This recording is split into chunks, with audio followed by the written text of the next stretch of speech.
Today on Get Lab, we're talking about that gut-wrenching time it takes to be a nobody into somebody. Plus, self-promotion, are you doing it wrong? And lastly, the concept of owning it. More on that in 3, 2, 1. Plato said, know thyself. It's not always easy, but it is necessary. This is Get in the Lab.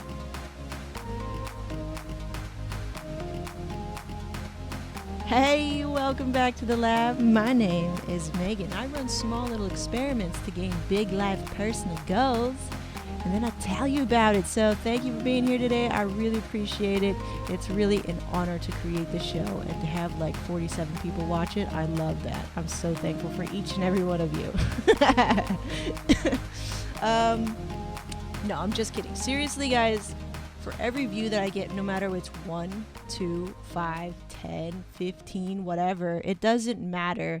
And this is something that I really want to impart to you, which is, we're going to talk about what's it take to be somebody. I'm nobody. What's it take to be somebody? And some people would probably look at my situation, my channel, my show, and be like, that's nobody. They don't have a platform. They don't have a brand. They don't have anything. They don't have the social proof, right? So if you're starting something right now, and you feel like you're so far behind and you don't have any brand equity and you don't have a team, blah, blah, blah, blah, blah, blah, and you want to do that and you still want to start something, just stick to that. Because you know what, guys, I receive messages like this quite regularly, actually, and they'll go, you know what, you have a great channel, I love your content, and why don't you have any more views? Why doesn't this channel have any more views or subscribers or likes or whatever?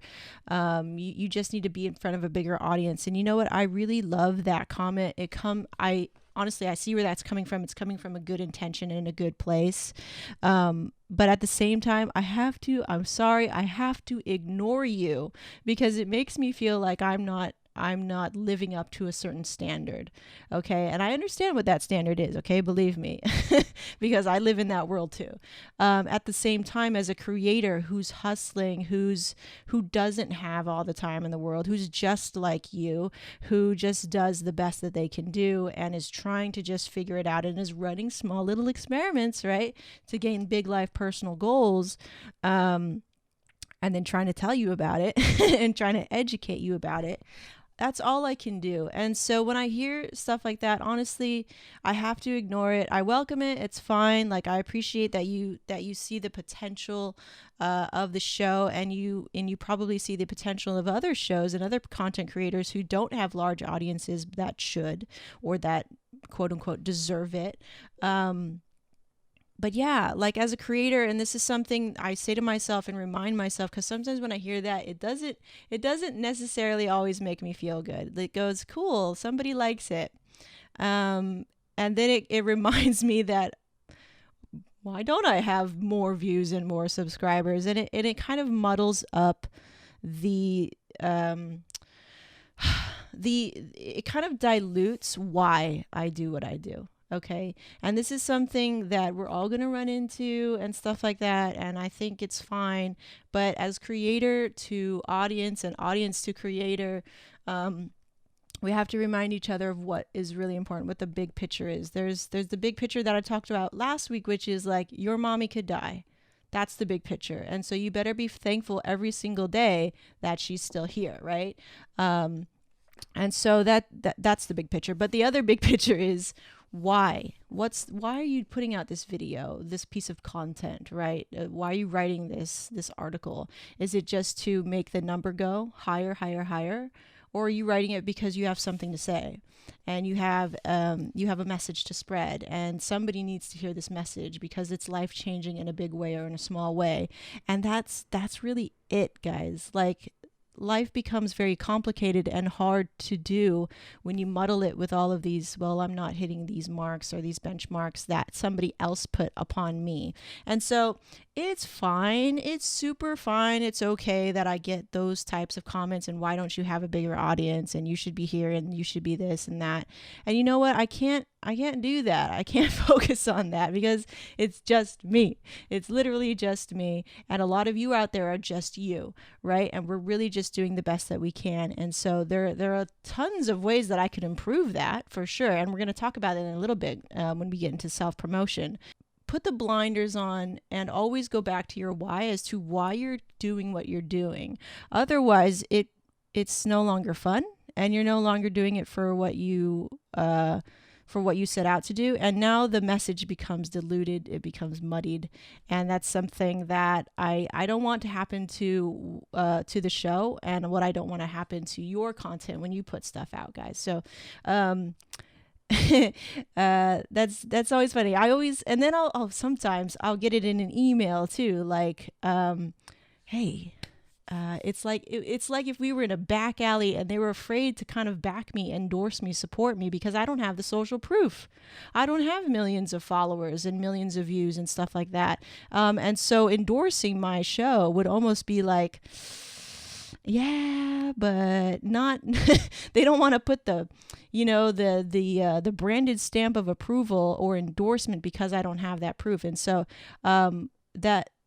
It's frustrating. It's annoying as a creator who's starting from scratch to trying to be an established brand and figuring out what that definition is. And the only one who can do that is you, right? Me, I can't be muddled by somebody else's expectation of who I am and who my market's supposed to be and how many people I'm supposed to reach. I can't be bothered by that. I have to ignore it. I have to stick to my own definitions of success and of progress and of impact. And so I think for me, for the 47 people who watch the show, I put in hours of time into these things. And if it's not to my liking, if it's not to my quality, I erase it.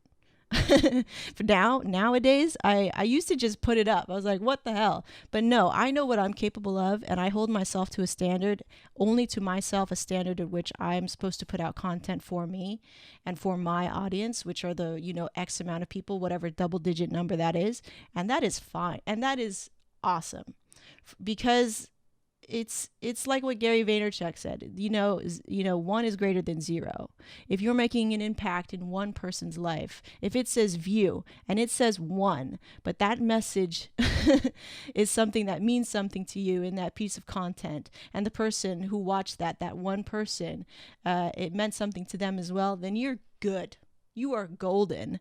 And that's kind of how I view this. And so that's something, I want to impart to you guys, to you lab rats, is to put the blinders on and to focus on why you're creating the content and realize, what is the message? Does it mean something to me? Is it more than just a number? It's great to have the numbers. It is. I understand that. I had one article go to like 3,000 shares, 4,000 shares. And I was like, oh, okay. But I don't feel any different. It's just a nice oh, cool. Okay. It's a nice little validation, but where that came from and where future pieces of content will come from the same place, not from that number. Okay? So let's move on to the next segment of self-promotion and figure out how we can both improve, all right? Usually in the second update, I would update you guys on the niche site. Right now, I'm currently writing another guest blog. Not that exciting. It will be exciting when I finally put it together. I've kind of put that on hiatus. There's a lot of things going on. Podcast movement is going on this week. The biggest podcaster movement ever. You can still get like $100 off, I think, at the door or something like that. It's going to be pretty cool. It's going to host the first ever podcast awards, where you actually get a cool looking podcast award thingy. And I heard there's going to be a red carpet, and I'm going to wear a dress, and then I'm going to take a picture with that thing, and I'll be like, and it's going to be really fun. So anyway, so that's what I'm going to focus on. So usually I would update you guys on that. I'm writing, and I'm trying to make my writing better, because I think the other one didn't fly. They were like, I'm not even going to respond to you because that was just terrible, or something like that. But let's talk about self-promotion. Okay, self-promotion. It's really hot, guys. This word, it can be conceived in two ways for people. One, it's like how to get ahead. It's like, duh. It's like, we're all doing it, right? And then on the other side, it can be like, oh, you're a braggy little know-it-all. You're just trying to fake it till you make it. You're all smoke and mirrors. And I didn't know that there was this, two camp sort of thing. And so I was learning this. I was learning this through an article through entrepreneur.com. And entrepreneur.com has a reputation of having awesome articles for entrepreneurs, right? And so red flags went up in my head when I saw this type of article in entrepreneur.com, because I was like, entrepreneur.com publishing an article that says self-promotion is quote unquote terrible. I'm not going to link up to the article because I think that's retarded. Not retarded in like I don't support what he's saying, but I don't support it in the way that he's saying that it's terrible. I understand it, but I don't support it. But anyway, entrepreneur.com publishing an article that says self-promotion is bad or is a terrible idea. That's what all entrepreneurs do. We self-promote, because how else are we going to show off our best foot? How else am I going to show off my my content, my ideas, right? And people will say, well, Jesus Christ, everybody is an expert or a guru or whatever. And you know what? You can't put those labels on people, because I don't say I'm an expert. I'll tell you every day. I don't have any experience in this crap. I just do it, and then I see what happens, and then I tell you about it, guys. That's what we do here on the Get in the Lab, right? That's the Get in the Lab experience. We run experiments, and then we talk about it, and that's really it. And so I think that's what most people are doing. So to me, this article was like a kind of a clickbait kind of thing. So I didn't really appreciate that. And let's go ahead and talk about self-promotion, because like I said, I understand where this article is coming from, I guess, because it feels icky to always be talking about you. It can feel icky to always be trying to self-promote. And we're all kind of in the selling mode nowadays. We're not only selling a product, we're selling ourselves. Not in that way, but like, hey, like my picture, right? Like my picture, or comment on my picture, or whatever, through Instagram and Facebook and all those feeds that we are addicted to. And that is self-promotion. And so I think it's a sort of natural thing that we all do, and it's nothing to be in a camp where like self-promotion is wrong. But I gotta say, I met one individual who self-promotes the wrong way. And I'm sure there's plenty other individuals who do this. And so I want to make sure you lab rats, understand the difference of self-promotion, and make sure that we have our definitions kind of clear in our head. So for us and for our purposes, let's go ahead and say that self-promotion is where you toot your horn in a way that always offers value. So if I say, here's a way on how to video vlog and all the benefits here, and here's some examples of other people who do it well, and that you can model. And if you'd like to learn more about me and how I do it, here's a link to that. And that's really all we really do, right? On YouTube and our blogs, on Facebook, that's all we really do.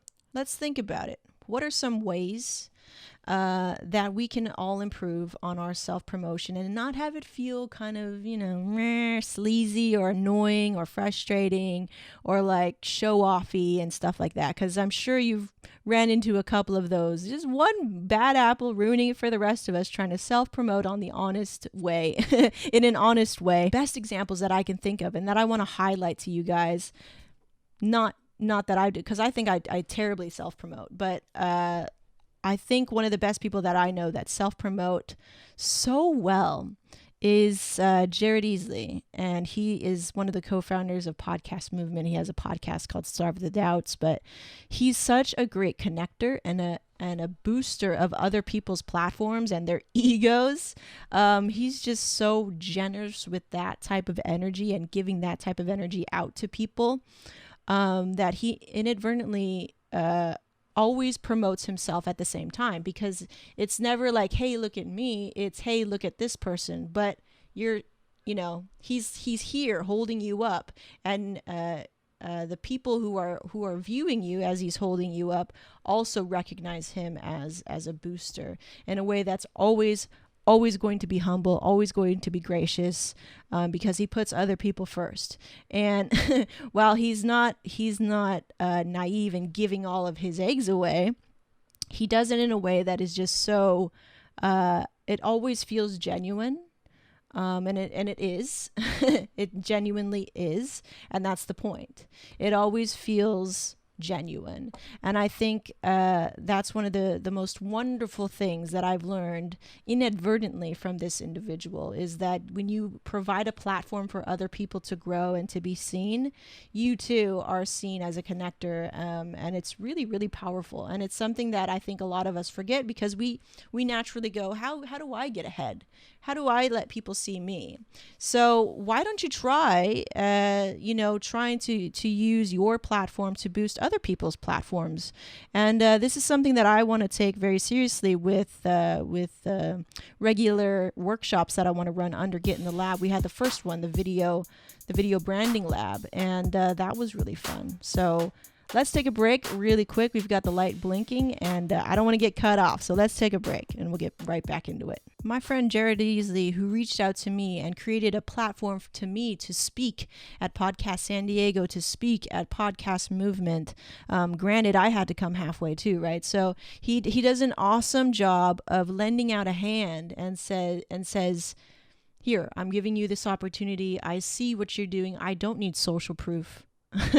I don't need social proof. I don't need somebody to tell me that what you're saying and what you're doing is important, and I see that it means something to you. Here's a platform. Let me help you.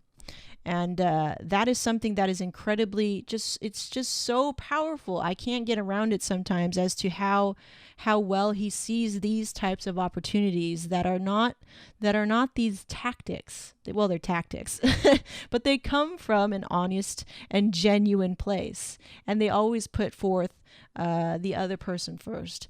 And as always, as you do that, I reach back and say, thank you so much. And I give back to him in any way that I can, and see what happens there is this awesome thing of symbiosis between somebody who had zero platform with somebody who had like just a little bit better platform, or just a little bit better. He's, talk about levels. But just providing these stepping stones for each other, despite what's going on in the rest of the world, despite not being a brand name and stuff. You create your brand, your name, and who you are with the help of each other. And that's why the podcast movement is so great, because that's what it's all about. And so if you guys, if you get a chance, if you are not convinced to go to this conference, my thoughts would be to know like one person, and then just do that. You have this symbiotic effect upon each other, help each other out, introduce each other to another person, and you're going to know that one person, and it's going to just do this sort of chain. And I know that this is obvious information, but when you really think about it and you break it down and go, look how simple it is to actually put yourself out there, and to go from having this audience to now having this audience, or having this impact to now having this impact now, because you have this relationship with other people. Okay, so self-promotion is not always having to be about the self. To me, Jared provides an example that, in order to self-promote, you bring others up with you, right? He always used to say to me, be the rising tide, right? The rising tide that brings everybody with you. And so when you rise, you bring everybody with you. And how awesome is that, right? So I would love to impart that to you guys here on today's episode, is to be the rising tide. Okay. So anyway, let's move on to the next segment, which is this concept of owning it.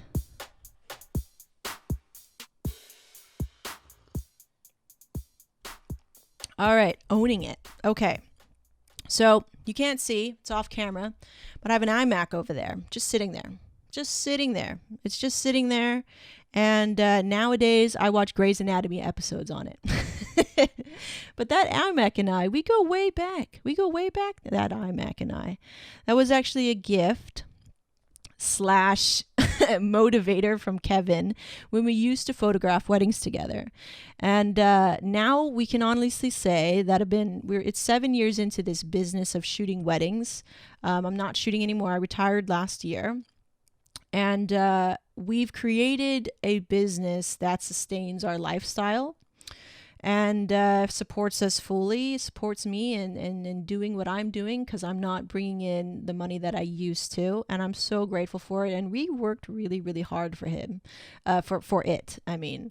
And so now this iMac that I used to edit pictures on and bring in all my pictures in and and ache in front of because I was tired of shooting is now just sitting there.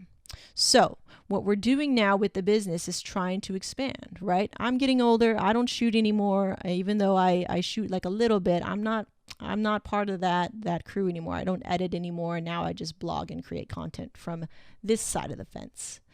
And what we want to do is expand and bring new people on into the company so that they can do what we used to do. The thing with expanding a business is that usually when you bring people on, they don't have their own equipment. Well, they should. If they don't, then you've got to kind of pony up and give them your equipment.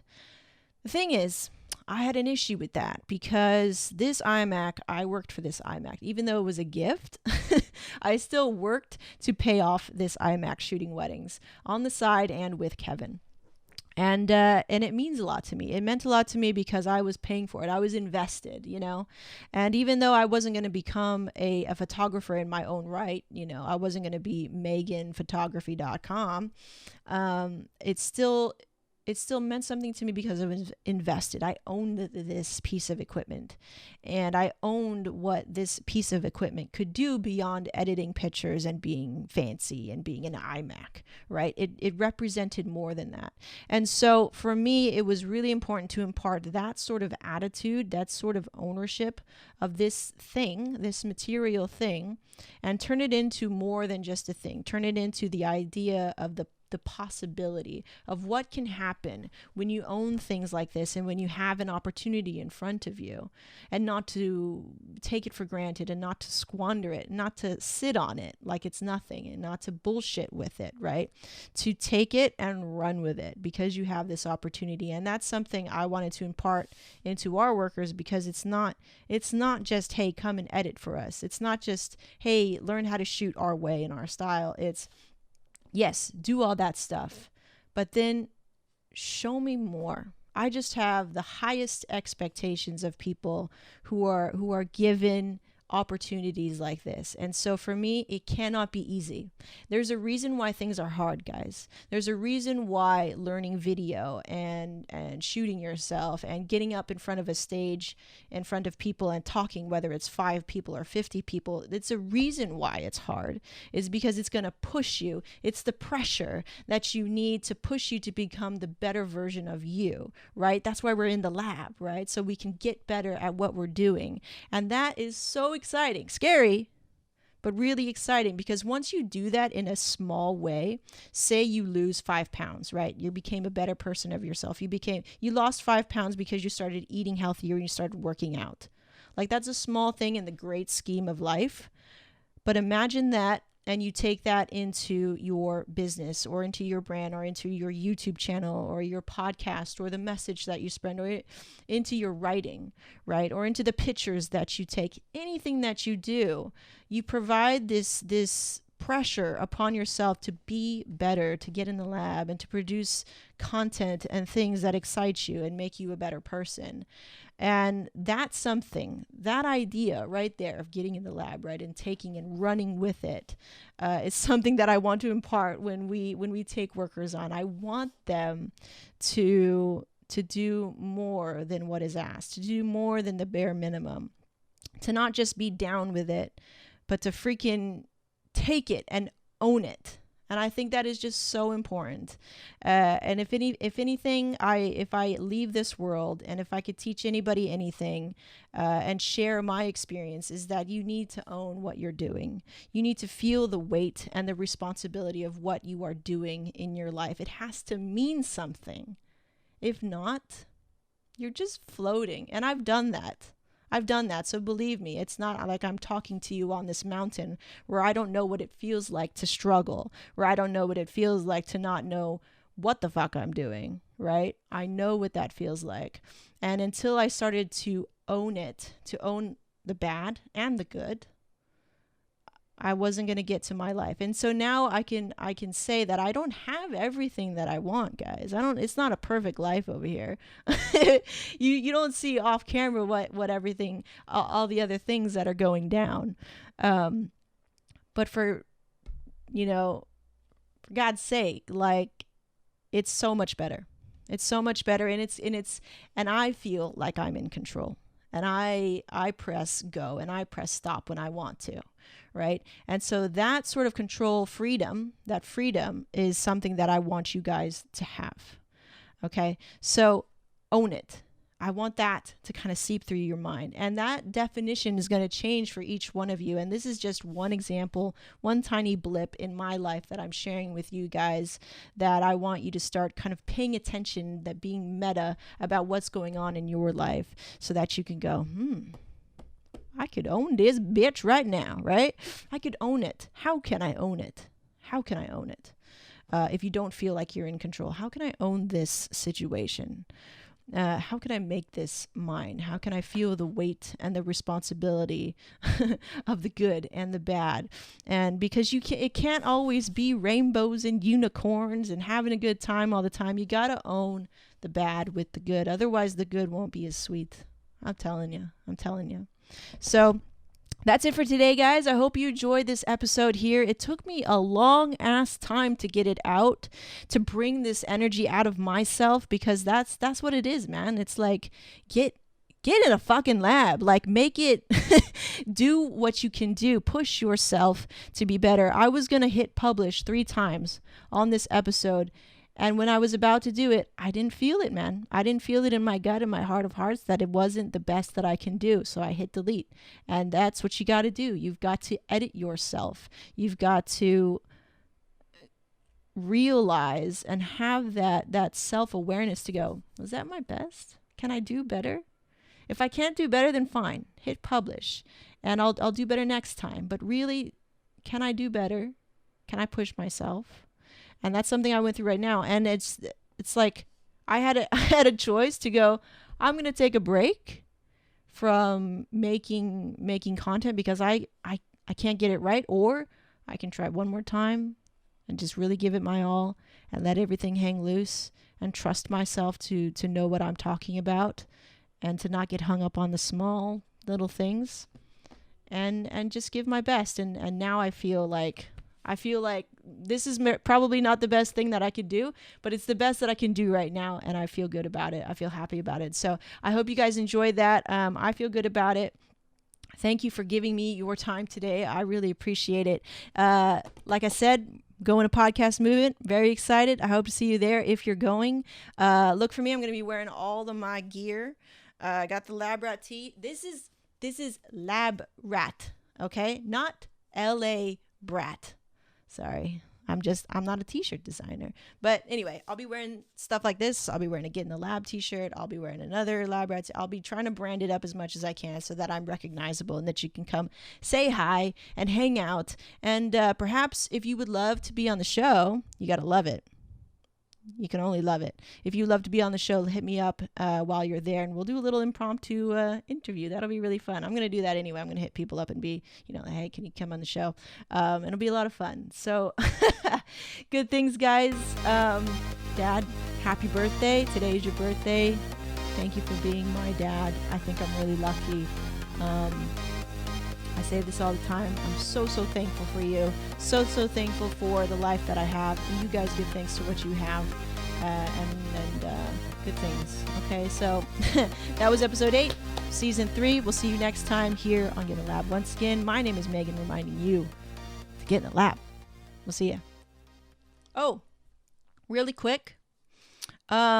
Veda is going to come up pretty soon in August. Vlog every day in August, okay? And I'm hosting a little thing called B2C Veda that I started last April. Made a lot of good friends. You can too. Vlogging is a great way to get your message out there, to get over the fear of being on camera, and just to get your feet wet with making content. Come on and join. It's free to participate. You can sign up in the description below, and it'll take you to the thing, and you can see all the prompts of what the questions that we're going to address and all the things that you can talk about in your videos on a daily basis. And as always, there's a little comment section at the bottom so you can ask me any questions you like. So hopefully I see you in Veda. Hashtag B2C Veda. We'll see you there, okay? Peace.